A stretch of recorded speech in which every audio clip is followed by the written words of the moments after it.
आप देख रहे हैं मॉर्निंग कॉल। एसजीएक्स निफ्टी आपकी स्क्रीन पर एक बार फिर आएगा 18,073 के आसपास इस समय ट्रेड साफ देखने को मिल रहा है।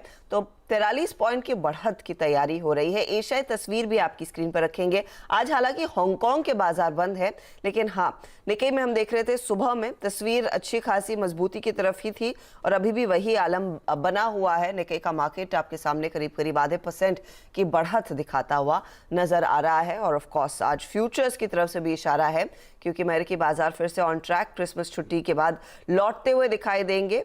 तो वहां से इंडिकेशन यही है कि शुरुआत मजबूत होगी। अब ताज़ा हाल जो मेरी स्क्रीन पर मुझे दिख रहा है वो डाउ फ्यूचर्स करीब 170 पॉइंट्स ऊपर और 88 अंकों की बढ़त नैस्डैक फ्यूचर्स में देखने को मिलेगी। तो ये है फिलहाल विदेशी बाजारों का संकेत, लेकिन जो बड़ा संकेत है वो कमोडिटी मार्केट से भी आएगा। कच्चा तेल, जैसे नीरज जी कह रहे थे, वो एक सिग्निफिकेंट फैक्टर प्ले कर सकता है पूरे सेटअप में। और कोटक सिक्योरिटीज के रविंद्र राव हमारे साथ है। रविंद्र, स्वागत है आपका। ये कच्चे तेल पर पहले एक व्यू दीजिएगा, क्योंकि 84.56 के आसपास एक बैरल का दाम ब्रेंट का साफ देखने को मिल रहा है और लग रहा है कि थोड़ा सा उबाल बढ़ेगा। आपकी क्या स्ट्रैटेजी रहेगी? मौका फिर है क्या तेजी की पोजीशंस होल्ड करने का, एक्सटेंड करने का?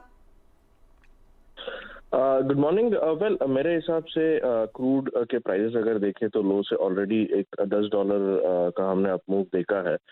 Now it is approaching near the resistance zone. ये अपमूव इसके लिए आया है क्योंकि जब ये लोअर लेवल्स पे था तो एक्सपेक्टेशन यही था कि शायद रशिया के साइड से कुछ प्रोडक्शन कट की न्यूज़ आएगी, क्योंकि रशिया के साइड से फरवरी 5 के बाद जो भी यूरोपियन यूनियन को ऑयल जाता है, आई थिंक वो बैन के चलते सब कुछ बंद हो जाएगा। तो उनका 1 मिलियन बैरल का एक सरप्लस हो जाएगा, तो वो कट करेंगे ऐसा एक्सपेक्टेशन था। और जब भी प्राइसेस लो थे तो एक्सपेक्टेशन थोड़ी सी बढ़ी थी, तो उस वजह से ही हमने एक अपमूव देखा था। प्लस ओपेक प्लस से भी प्रोडक्शन कट की एक्सपेक्टेशन आ रही थी। बट अभी ये रेजिस्टेंस पे है, मुझे लगता है कि अपसाइड थोड़ा सा कैप्ड रहेगा।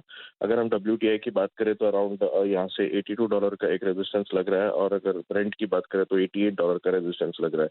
तो मेरे हिसाब से अपसाइड लिमिटेड रहेगा, लेकिन हाँ, अगर प्राइसेस नीचे आते हैं तो नीचे में फिर से एक बार बाइंग लौट सकती है। इसलिए हमने इंट्राडे पर्सपेक्टिव से एक बाइंग की रिकमेंडेशन दी है। MCX पर 6,800 तक के लेवल्स हमें लग रहा है कि एक बार टेस्ट कर सकता है, तो लोअर लेवल्स पर बाई करना एक बेटर स्ट्रैटेजी होगी। लेकिन अब ऊपरी लेवल्स पर मुझे लगता है कि फिर से एक बार इसमें डिमांड कंसर्न्स की वजह से, specially from China, resistance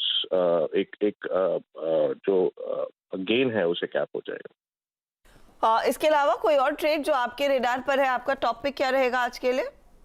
next pick मेरा गोल्ड रहेगा, क्योंकि गोल्ड में हमने $1,800 के आसपास गोल्ड के प्राइजेस को ट्रेड करते हुए देखा है।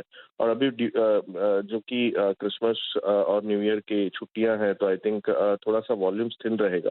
तो पॉसिबिलिटी है कि थोड़ा सा रेंज बाउंड रहे, बट बायस थोड़ा सा पॉजिटिव रह सकता है। हमें लगता है कि फिर से एक बार गोल्ड के प्राइजेस 54,900 से लेके 55,100 तक MCX पर आ सकते हैं। तो इवन गोल्ड में एक बाइंग की स्ट्रेटेजी रहेगी। हालांकि मोमेंटम काफी कम हो सकता है, बट अगर डिप मिलता है टुवर्ड्स 54,600 या 54,700, I think it's a good buying opportunity. 54,900 से लेके 55,100 तक के टारगेट्स एक्सपेक्ट कर सकते हैं।